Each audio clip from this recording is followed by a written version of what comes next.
ഉണ്ണി ബാലകൃഷ്ണൻ, അതായത് whatever is stated in the report against men may not be read as applicable to all the men in the film world. Ashi കപൂറിനോട് സംസാരിച്ച് കഴിഞ്ഞപ്പോൾ ഈ page number 40 എൻ്റെ മനസ്സിലേക്ക് വന്നത്.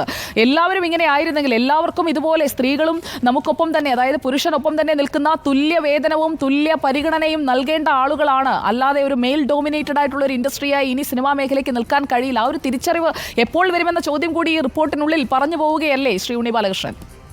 നിശ്ചയമായും. കാരണം വെച്ചാൽ ഇപ്പോൾ ഇതിനകത്ത് ഈ റിപ്പോർട്ടിൽ പറഞ്ഞിരിക്കുന്ന ഒരു കാര്യം താങ്കൾ സൂചിപ്പിച്ചതുപോലെ all men are not responsible for this bad situation എന്ന് പറയുന്നുണ്ട്. അത് കൃത്യമാണ്. എന്ന് മാത്രമല്ല, നമ്മൾ നല്ല കാര്യങ്ങളും പറയണമല്ലോ. ഒരു പ്രധാനപ്പെട്ട പ്രമുഖനായ ഒരു ഡയറക്ടർ എന്ന് മാത്രമേ പറഞ്ഞിട്ടുള്ളൂ. അദ്ദേഹത്തെക്കുറിച്ച് സ്ത്രീകളെല്ലാം വളരെ നല്ല അഭിപ്രായം പറഞ്ഞിരിക്കുന്നു. അദ്ദേഹം വളരെ നല്ല സംവിധായകനാണ്. അദ്ദേഹത്തിൻ്റെ സെറ്റിൽ പ്രവർത്തിക്കുമ്പോൾ ഇപ്പോൾ ആഷി കപൂറിനോട് താങ്കൾ ചോദിക്കുന്നത് കേട്ടു, ഒരു സംവിധായകൻ എന്നുള്ള നിലയ്ക്ക് താങ്കൾക്കാണല്ലോ ഉത്തരവാദിത്വം, താങ്കളുടെ ആക്ട്രസിനെ എല്ലാം വളരെ കൺവീനിയൻ്റ് ആയിട്ട് കൊണ്ടുപോകുക എന്നുള്ളതിൻ്റെ ഉത്തരവാദിത്വം സംവിധായകനൂടെയുണ്ട്. നിശ്ചയമായും അദ്ദേഹം അത് അംഗീകരിക്കുന്നുണ്ട്.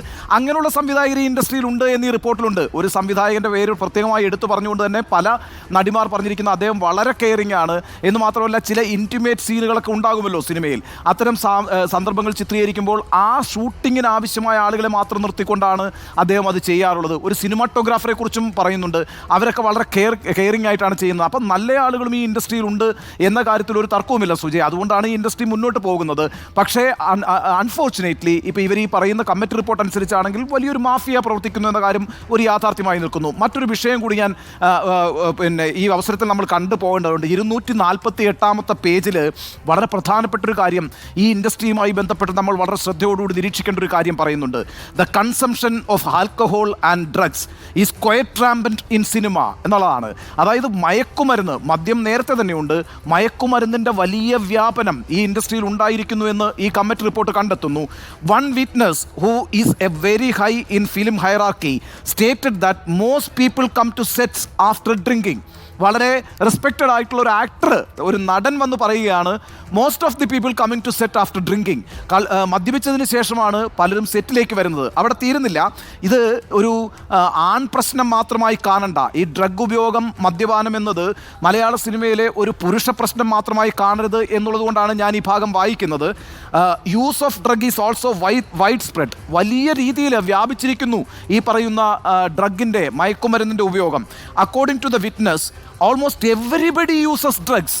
ഈ പറയുന്ന വിറ്റ്നസ്, വളരെ റെസ്പെക്റ്റഡ് ആയിട്ടുള്ള ഒരു നടൻ പോയിട്ട് ഈ കമ്മിറ്റി റിപ്പോർട്ടിൽ, ഈ കമ്മിറ്റിക്ക് മുമ്പാകെ പറഞ്ഞിരിക്കുന്നത് almost every one uses drugs എന്നാണ്. ഈ മയക്കുമരുന്ന് എന്ന് പറയുന്നത് മദ്യം പോലെ അല്ലല്ലോ. മയക്കുമരുന്ന് ലോകത്തെവിടെയും അതിന് നിയമപരമായ നിരോധനമുണ്ട്. അതിന് സഞ്ചരിക്കാൻ കഴിയില്ല, നിങ്ങൾക്കത് ഉപയോഗിക്കാൻ കഴിയില്ല. മദ്യത്തിന് റെസ്ട്രിക്ഷൻസേ ഉള്ളൂ, ഉപയോഗത്തിന് ബാൻ ഇല്ല. പക്ഷേ മയക്കുമരുന്ന് വളരെ വ്യാപകമായിരിക്കുന്നു എന്ന് മാത്രമല്ല, almost all people comes to ഈ പറയുന്ന സെറ്റിലേക്ക് വരുന്നത് ആഫ്റ്റർ യൂസിങ് ഡ്രഗ്സ് എന്ന് പറയുന്നു. അതിൻ്റെ ഉദാഹരണം കൂടി അദ്ദേഹം പറയുന്നു. Their justification according to the witness is that with the intoxicants the creativity goes up. അവരുടെ ജസ്റ്റിഫിക്കേഷൻ, അവരതിനെ നീതീകരിക്കുന്നത് അവരുടെ ക്രിയേറ്റിവിറ്റി ഉയരും ഈ ഡ്രഗ് ഉപയോഗിച്ചാൽ എന്നാണ്.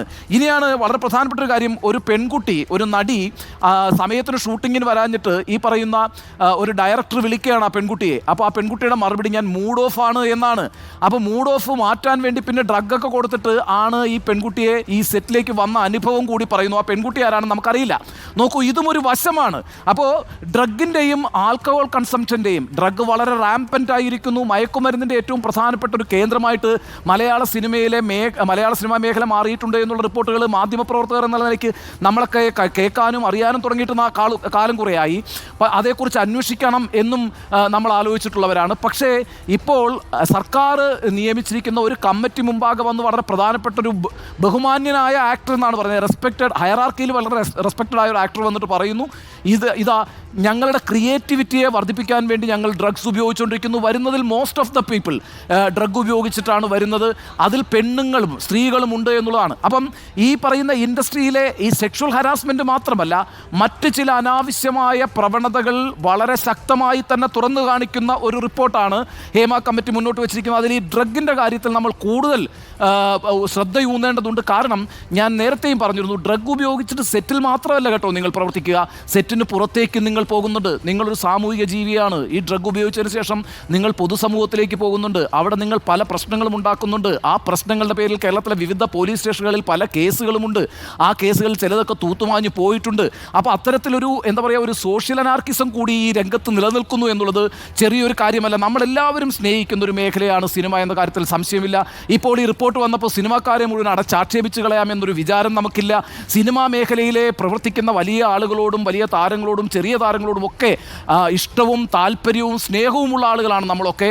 ഇവരൊക്കെ നമ്മളെ എൻ്റർടൈൻ ചെയ്യുന്ന മനുഷ്യരാണ്. നമുക്ക് നമ്മുടെ സ്വകാര്യ നിമിഷങ്ങളിൽ സന്തോഷം സമ്മാനിക്കുന്നവരാണ്. ആ അർത്ഥത്തിൽ ഇവരൊക്കെ നമുക്ക് ബഹുമാനമുണ്ട്. അവരൊക്കെ പ്രവർത്തിക്കുന്ന ആ മേഖലയിൽ ഏതെങ്കിലും തരത്തിൽ അനഭിലഷണീയമായ പ്രവണതകൾ ഉണ്ടായിട്ടുണ്ടെങ്കിൽ അത് ചൂണ്ടിക്കാണിക്കേണ്ട ഉത്തരവാദിത്വം മാധ്യമങ്ങൾ എന്ന നിലയ്ക്ക് നമുക്കുണ്ട്. അതുകൂടാതെ ഒരു സൊസൈറ്റിയിൽ പ്രവർത്തിക്കുന്ന സർക്കാരിന്, ജനാധിപത്യ സർക്കാരിന് ആ സൊസൈറ്റിയിലെ വിവിധ മേഖലകളിൽ ഉണ്ടായിട്ടുള്ള ഈ പറയുന്ന അനാവശ്യമായ പ്രവണതകളെ ഇല്ലായ്മ ചെയ്യാനുള്ള ജനാധിപത്യപരമായ ഉത്തരവാദിത്വമുണ്ട്. അപ്പോൾ ഇതെല്ലാം നിർവഹിക്കപ്പെടേണ്ടതുണ്ട്. അതുകൊണ്ട് സിനിമാ മേഖലയെ അടച്ചാക്ഷേപിച്ച് കളയാം, സിനിമാ പ്രവർത്തകരെല്ലാം മോശക്കാരാണ് എന്ന നിലയ്ക്ക് ഒരു റിപ്പോർട്ട് ഹേമ കമ്മിറ്റി സമർപ്പിച്ചിട്ടില്ല. അങ്ങനെ ഒരു റിപ്പോർട്ടിങ്ങും നമ്മൾ നടത്തുന്നുമില്ല. മറിച്ച് ആ സിനിമാ മേഖലയെ ചൂഴ്ന്നു നിൽക്കുന്ന വളരെ സങ്കീർണമായ പ്രശ്നങ്ങൾ നമ്മുടെ സഹോദരിമാർ അല്ലെങ്കിൽ നമ്മുടെ മക്കൾ, നമ്മുടെ ഒരു സഹോദരിക്ക് അല്ലെങ്കിൽ നമ്മുടെ ഒരു മകൾക്ക് ഒരു സിനിമയിൽ അഭിനയിക്കണം എന്ന് തോന്നിയാൽ, അല്ലെങ്കിൽ അഭിനയിക്കാൻ താല്പര്യമുണ്ട്, സിനിമയിൽ അഭിനയിക്കണമെന്ന് തോന്നിയാൽ ആ സിനിമാ മേഖലയിലേക്ക് അവർക്ക് സ്വതന്ത്രരായും സുരക്ഷിതരായും പോകാനുള്ള സാഹചര്യം ഉണ്ടാകണമല്ലോ. ആ സ്വതന്ത്രരായും സുരക്ഷിതരായും പോകാനുള്ള സാഹചര്യം ഉണ്ടാകണമെങ്കിൽ ഒരു സമൂഹം എന്നുള്ള നിലയ്ക്ക് ഉത്തരവാദിത്തപ്പെട്ട പല തീരുമാനങ്ങളും നമ്മൾ എടുക്കേണ്ടി വരും, പല മാനദണ്ഡങ്ങളും നമ്മൾ എടുക്കേണ്ടി വരും. അതിൻ്റെ ഭാഗമായിട്ടാണ് ഈ റിപ്പോർട്ടിന് പിന്നാലെ മാധ്യമപ്രവർത്തകർ, റിപ്പോർട്ടർ അടക്കമുള്ള മാധ്യമപ്രവർത്തകർ ശക്തമായി നിന്നത്. അത് പുറത്തു കൊണ്ടുവരാൻ ഇപ്പോൾ ശ്രമിച്ചിട്ടുള്ളത്, അത് പുറത്തു കൊണ്ടുവരികയും അത് ചർച്ചയാക്കുകയും ചെയ്യുന്നതിൻ്റെ കാരണം ഈ മേഖല നമുക്കൊക്കെ ഇഷ്ടപ്പെട്ട മനുഷ്യരുടെ മേഖലയാണ്, നമ്മളെയൊക്കെ സന്തോഷിപ്പിക്കുന്ന ആളുകളാണ്. അതുകൊണ്ട് നിശ്ചയമായും ആ മേഖല സുതാര്യമായിരിക്കണം. അവിടെ നമ്മുടെ സഹോദരിമാർക്കും നമ്മുടെ മക്കൾക്കുമൊക്കെ സ്വതന്ത്രമായി കലാപ്രവർത്തനം നടത്താൻ കഴിയുന്ന അന്തരീക്ഷം ഉണ്ടാകണം. അവിടെ പീഡനങ്ങൾ കഴിയില്ല, അവിടെ ഭീഷണിപ്പെടുത്തലുകൾ കഴിയില്ല, അവിടെ ഈ ഡ്രഗ് ഉപയോഗിച്ചുകൊണ്ട് ആളുകളെ ഹരാസ് ചെയ്യുന്ന കാര്യങ്ങൾ നടക്കില്ല. അതെല്ലാം അവസാനിപ്പിക്കുവാൻ വേണ്ടിയിട്ടുള്ള ഒരു ശ്രമത്തിൻ്റെ തുടക്കമായിട്ട് വേണം നമ്മൾ ഈ ഹേമ കമ്മിറ്റി റിപ്പോർട്ടിനെ കാണാൻ. സുജയ. ഓക്കെ, ഉണ്ണി ബാലകൃഷ്ണൻ ഇപ്പോൾ സൂചിപ്പിച്ചതിൽ നിന്ന് നമുക്ക് ഓരോ പേജ് ബൈ പേജ് നമ്മൾ പ്രേക്ഷകർക്ക് കൊടുത്ത ഉറപ്പാണ്. ഇതിൽ ഒരാളുടെയും, അതായത് ആരിലേക്ക് സൂചന നൽകുന്നതായാലും അത് വായിച്ചെടുക്കേണ്ടത് പൊതുജനമാണ്. ജനത്തിന് മുന്നിലേക്ക് ഈ റിപ്പോർട്ടായി തന്നെ മുന്നോട്ട് വയ്ക്കുകയാണ്.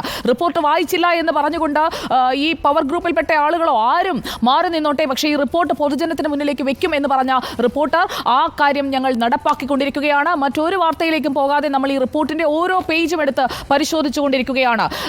പേജ് നമ്പർ 244 നമ്മൾ ഇനി പോകുന്നത്. അതായത് ഈ നടിക്ക് നേരെ ആക്രമണം ഉണ്ടായ കേസിന് ശേഷം സംഭവിച്ചത് എന്താണ്, ഇതിൽ സംഭവിച്ചത് എന്താണ് എന്നതാണ് നമ്മളിപ്പോൾ നോക്കാൻ പോകുന്നത്. 244 പേജിൽ പറയുന്നു, further there is a feeling that it is not a dignified place to send daughters alone for work. അതായത് ഞാനോ അല്ലെങ്കിൽ മറ്റൊരാളോ ജോലിക്ക് വരുമ്പോൾ നമ്മുടെ അച്ഛനോ അമ്മയോ ഒന്നും കൂടെ വരുന്നില്ല, ഓഫീസിൽ കൊണ്ടുവിടുന്നില്ല, പക്ഷേ നമ്മൾ ജോലി കഴിയുന്നത് വരെ അവർ കാത്തു നിൽക്കുന്നില്ല. പക്ഷേ സിനിമാ മേഖലയിലേക്ക് പെൺമക്കളെ വിടുമ്പോൾ അവർക്കൊപ്പം അച്ഛനും അമ്മയ്ക്കും കൂട്ടുപോകേണ്ടി വരികയാണ്. അവർ ജോലി ചെയ്ത് തീർക്കുന്നത് വരെ അവർക്ക് നോക്കി നിൽക്കേണ്ടി വരികയാണ്. എന്തൊരവസ്ഥയാണെന്ന് നോക്കൂ. That is why we have the unusual sight of some mothers or fathers accompanying daughters for shooting.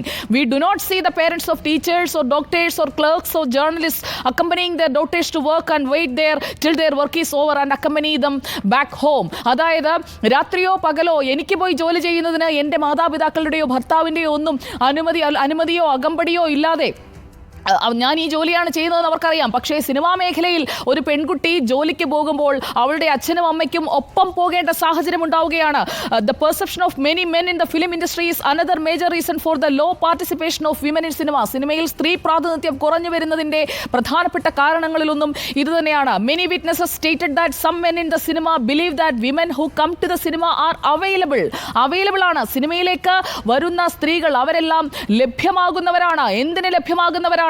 അവിടെയാണ് നമ്മൾ ഈ കാസ്റ്റിംഗ് കൗച്ചിലേക്ക് പോകുന്നത്, വാതിലിൽ മുട്ടുന്നതിലേക്ക് പോകുന്നത്, അവസരം വേണമെന്നുണ്ടെങ്കിൽ വഴങ്ങണമെന്നുള്ള എഴുതി വെക്കാത്ത ഡിമാൻഡിലേക്ക് പോകുന്നത്, പല ടാഗുകളിലേക്ക് സ്ത്രീകളെ മാറ്റുന്നതിലേക്ക് പോകുന്നത്,